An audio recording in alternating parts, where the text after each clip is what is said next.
안녕하세요 여러분. 밤새 잘 주무셨습니까? 9월 27일 금요일 아침이 되었습니다. 태풍이 지나가고 있는데요. 오늘도 하나님의 인도하심 가운데 안전한 하루 보내시기 바랍니다.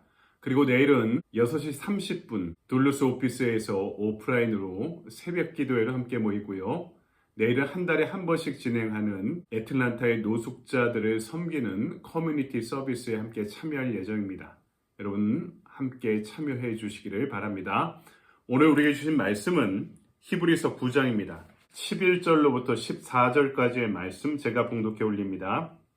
그리스도께서는 장래 좋은 일의 대제사장으로 오사 손으로 짓지 아니한 것 곧 이 창조에 속하지 아니한 더 크고 온전한 장막으로 말미암아 염소와 송아지의 피로 하지 아니하고 오직 자기의 피로 영원한 속죄를 이루사 단번에 성소에 들어가셨느니라.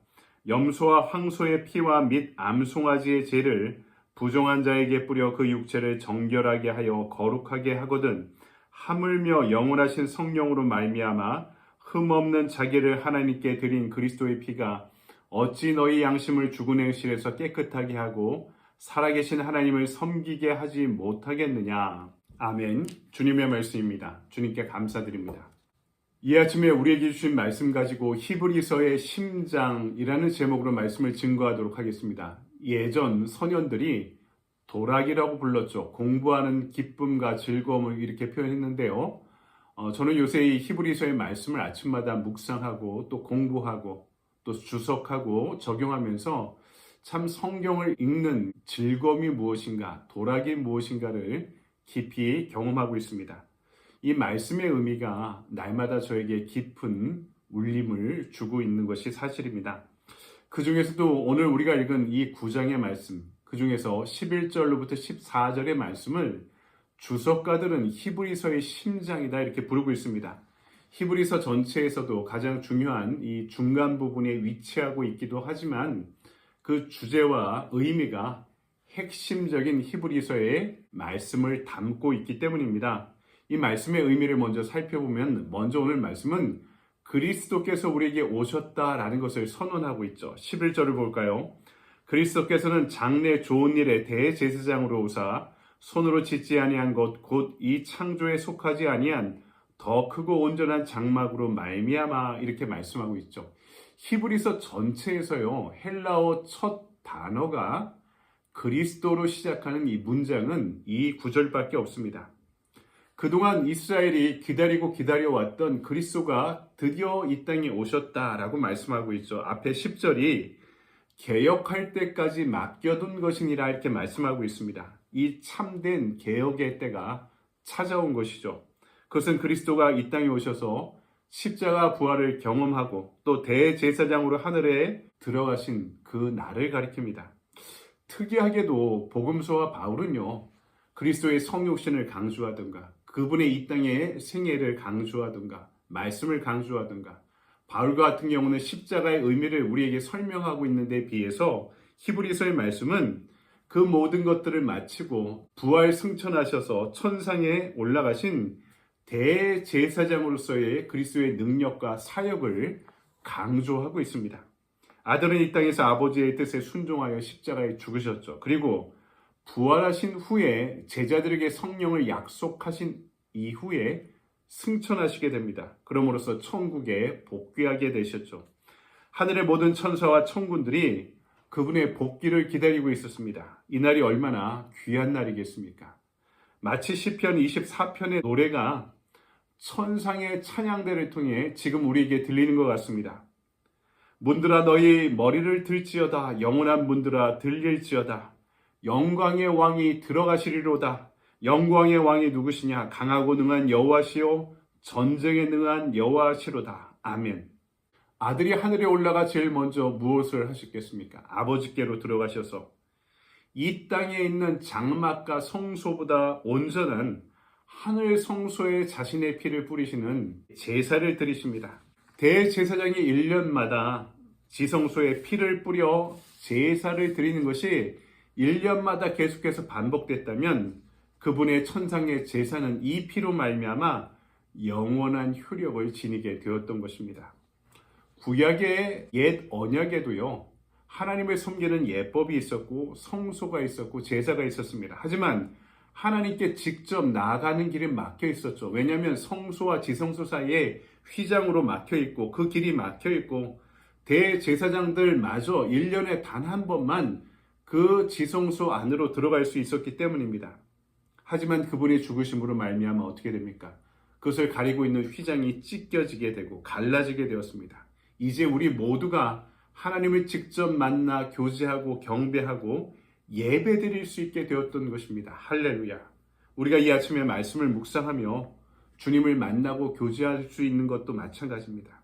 그리고 주일의 예배 때마다 하나님 앞에 나아가서 하나님의 영광에 참여할 수 있는 길이 열린 것도 모두 다 우리의 대제사장이신 그리스도의 삶과 그분의 사역으로 가능해진 것입니다. 주님의 피의 능력으로 우리에게 주어진 은혜의 기회가 된 것입니다. 우리가 그것을 하찮게 여기서는 안 됩니다.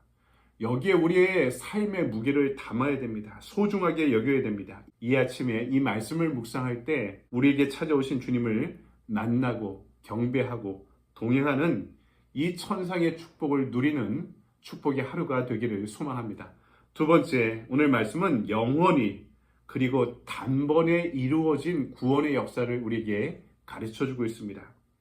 구약에서는 죄를 지을 때마다 속죄의 제사를 드리고 속죄의 행위를 해야만 했습니다. 예를 들어 어떤 사람이 죽은 사람의 시체를 만지던가 짐승의 뼈를 만져서 불결해졌다면 물을 섞은 암송아지의 죄를 그 사람의 몸에 뿌려야만 했습니다.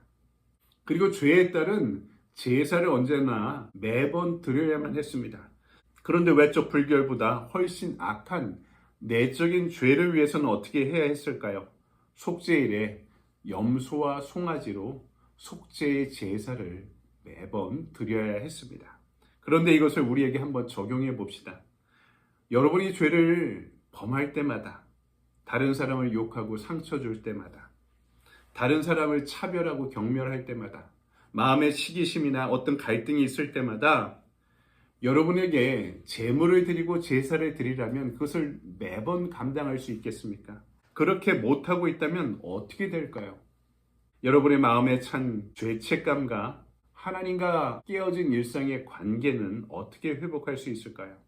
그 해답은 영원한 효력을 지니신 그리스도 예수의 피로 이루어진 속죄뿐입니다. 12절 말씀, 염소와 송아지의 피로 하지 아니하고 오직 자기의 피로 영원한 속죄를 이루사 단번에 성소에 들어가셨느니라. 아멘. 오직 그리스도의 피로 영원한 속죄를 이루사 단번에 성소에 들어가셨다. 이미 이루어진 십자가의 대속으로 인해서 우리는 지속적인 제사를 이제는 드리지 않아도 됩니다. 돌이켜 회개하는 마음으로 하나님 앞에 나아가기만 하면 됩니다. 왜냐하면 우리의 죄를 사하신 그분의 제사의 효력은 영원하고 그 제사는 단번에 이루어졌기 때문입니다. 그래서 영원히 단번에, 영단번에 제사가 드려진 것이죠. 여러분, 그 제사의, 영단번의 제사의 효력은 무엇입니까? 14절, 하물며 영원하신 성령으로 말미암아 흠없는 자기를 하나님께 드린 그리스도의 피가 어찌 너희 양심을 죽은 행실에서 깨끗하게 하고 살아계신 하나님을 섬기게 하지 못하겠느냐. 아멘. 이제 우리는 죄의식으로 가득 찬 우리의 양심을 괴롭히고 살지 않아도 된다는 것입니다. 스스로를 괴롭히며 살지 않아도 되게 되었다는 것입니다. 내 노력이나 나의 선함으로 구원받은 것이 아니기 때문입니다. 그리스도의 은혜로 구원받아 내 죽은 양심이 깨끗하게 되었다, 깨어나게 되었다는 말씀입니다. 하지만 우리의 양심을 깨끗하게 하려는 것 자체가 목표가 아닙니다. 목적이 아닙니다. 오늘 14절의 말씀 후반부에 살아계신 하나님을 섬기게 하지 못하겠느냐 하는 이 말씀이 바로 핵심입니다.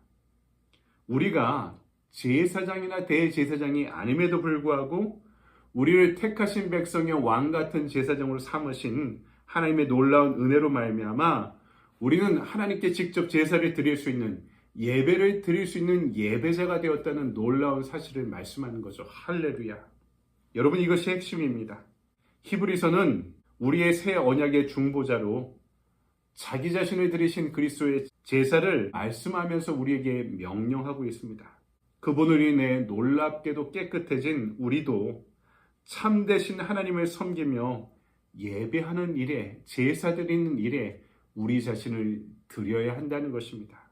예배자가 되라.